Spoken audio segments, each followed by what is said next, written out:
G'day everyone, Connor here from CW's Tech Reviews, back with another video, and today we're doing my full review of the Moto X4. One of my viewers asked me this question, and his name is Quick Tech Mo Hit. Please sir, tell me about screen quality, front facing speakers, is it loud or not, how's the front camera, charging time 0 to 100, any heating issues, and last, how's the build quality? Quick Tech Mo Hit, thank you for asking me those questions and being a part of this community. I'm going to get stuck into this video and try and answer all those questions for you and everyone else.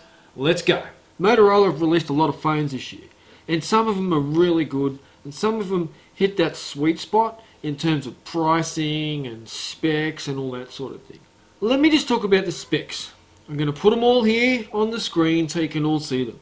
And it looks pretty good with the specs. I think we're looking at a Snapdragon 630, Adreno 508, 4 gigs of RAM on this variant, so that's pretty good. 4 gigs of RAM, 64 gigs of storage. Front facing camera, 16 megapixels. I'll be snapping selfies all night.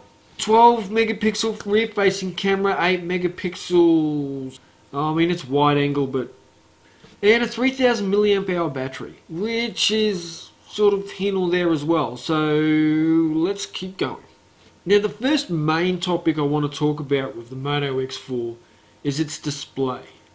You're talking about a 1080p display with 5.2 inches diagonally across, and this display looks pretty cool. I mean, I've been using it out in bright sunlight. I've been using this as my daily driver. I've been looking for a phone to hijack the Galaxy SA out of my hand. That's why I got the Moto X4.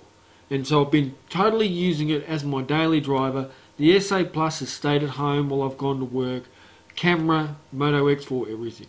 So I've been really giving it a fair crack. And the Moto X4 display is a really nice one for a 1080p, 425 ppi. I get some really nice colours out of it. I can see the screen really easy in direct sunlight. That's not a problem at all. It looks nice and crisp, and I really don't think anyone's going to have any real problems with the display. Pixel 2. And that display just leaks itself round into the next category I always look at, which is the build and the design. Now this thing is built really well. I got out of the box and I'm thinking, wow, it's got nice weight to it. Nice glass on the front, nice glass on the back. Your metal sides, I mean, it really looks like a premium device. Don't look at the camera hump. It looks like a really nice premium device. So you've got to appreciate what Motorola have done here, and I'm thinking that's why they might have added some higher numbers on the price tag, because it really does look and feel like a premium device. And look, jokes aside, that little camera hump, it's not too bad. It looks like a weird sort of face, but you know, it is what it is. You've got the USB Type-C, front-facing speaker, which is always good, and it has the IP68 water resistance as well. So, you know, you're looking at some premium sort of specs there, and I'm really happy with the design, the build, and the look of the device. Certainly happy to pull it out and wave it around. It looks premium. Well, now we're going to talk about the software. Now, this is where Motorola has just been killing it. Absolutely killing it. Now, you're not getting your stock Android experience, but you're getting very close to it, with a few really keen sort of Moto actions and Moto display and Moto voice and you know, Moto's cool. It's got the good features, you know, and I like being able to say to my device, show me my calendar. There it is. It's showing me my calendar. Or I like being able to say to my device, show me Facebook. Open Facebook. I mean, that's pretty cool. I'm not even saying, okay Google. I'm just saying, show me Facebook. And bang, it's showing me Facebook. So Motorola's got some pretty cool features going on there. You got your usual double chop the flash, and you're twisting for the camera and snapping photos off and all that sort of stuff. So it's got some good features in here. The software is smooth. I just love how smooth it is. Not only that, with your Moto actions, you know, you've got your hover your hand over your display when it's down on a flat table, and it'll show you what notifications you've got, and you can swipe up to activate those notifications or dismiss them. So really nice. They make the phone easy to use. There's no doubt about that. They look for shortcuts that make it easier for me, and that's what they offer. And I think they're just killing it in that area. So if I could say anything to any other phone manufacturer around, take something out of Motorola's book. Enough of these skins that are just full of shit.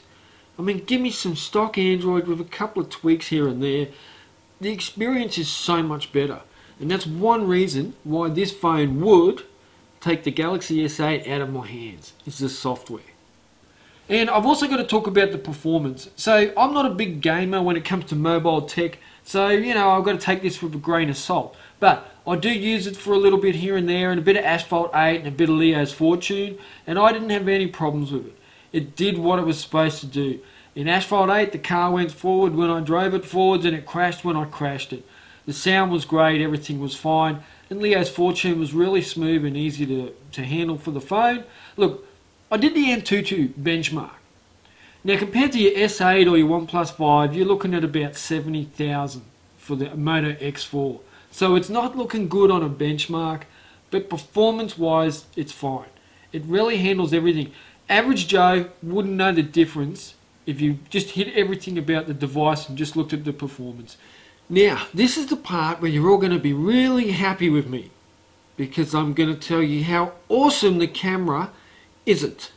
Oh man, this camera is so bad. It's the worst Motorola camera I've seen in a while. Now, it's got some good features, but lag, I mean, come on. I press it and I can go make a cup of coffee and come back before it's taken my photo. Well, maybe not quite that bad, but it's pretty bad. I mean, it's not something I want to show people. I don't want people to see me taking photos because they'll be like, what the hell is going on with your phone? It is that noticeable and it is that bad. Now, some of the photos I've taken, I mean, here's some examples. Some of the photos I've taken do turn out quite well, but I have to sit there really still and press the button and hope that I don't move and wait for it to do its thing, and if anything moves in the photo, it's going to be blurry. So I'm really hoping that we get some software updates on that. I mean, it's a camera app.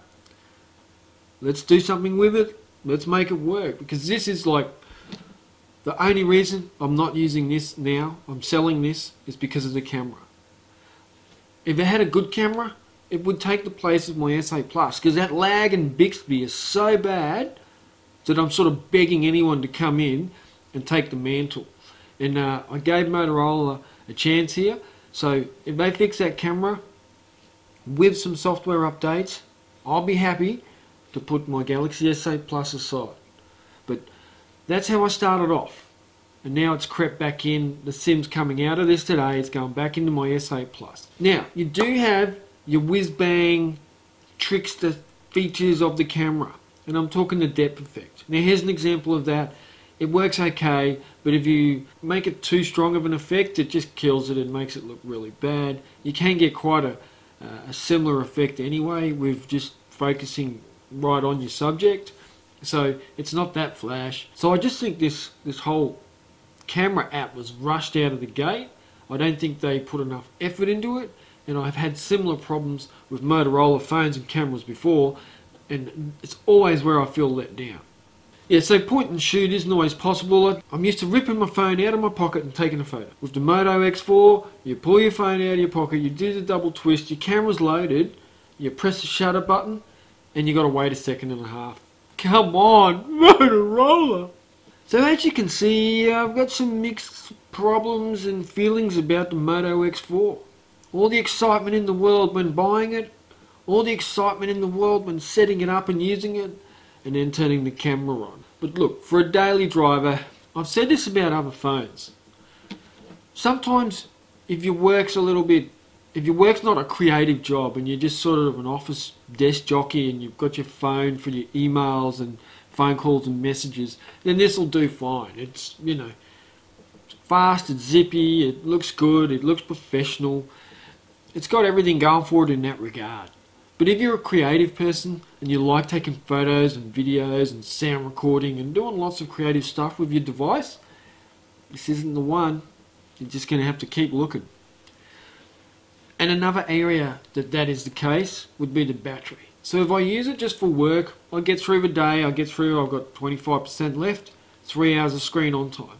But on the days where I'm out and about and I'm taking photos and videos and shooting and editing photos and all that sort of thing, I'm lucky to get 4 hours of screen on time, and I'm plugging it into the charger.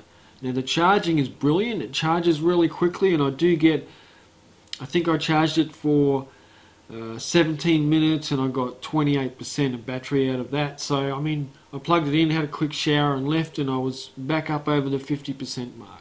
So it makes up for it in that regard. So my challenge to Motorola is to get with the program. Bring me a camera. Bring me a little bit better battery life and a little bit better camera, and I'll be a happy man. Everything else is awesome. And don't mistake me. Look, if camera's not your big thing, you just use it every now and again, then this could be a really awesome device. I mean, I keep going back to how it looks. Look at that. It looks amazing. It feels great. Like, it's the phone I want. I want to have this phone in my hand. I want to be using it. The fingerprint scanner is sensational. The software, it's just so fast. Scrolling through everything. So that's it. Have I been too harsh or have I been too good on it? I mean, you tell me. If you've got this device, tell me. How's the camera for you? I've seen a lot of other reports saying that the camera's shit. I think it is too. I've seen a lot of reports saying the build quality is great. And I have to agree with all these. I'm going to give you my overall impressions of the Moto X4. And this is what I wrote too, so this is not off the cuff. To be honest, the Moto X4 is a great little phone. Just like the Moto G5 Plus. So the pros and the cons. Great software, great design, water resistant. Fingerprint scan is amazing. Moto Actions, Moto Voice, Moto Key, Moto Display. And the cons? The camera. The camera. The camera. That's my review, everyone. I hope you appreciate my honesty. I don't want to lead you up the garden path telling you it's the best device out there, because it's not. But it is a good device. Thanks everyone. Subscribe, like, share, comment, all that stuff. And I'll catch you in the next video.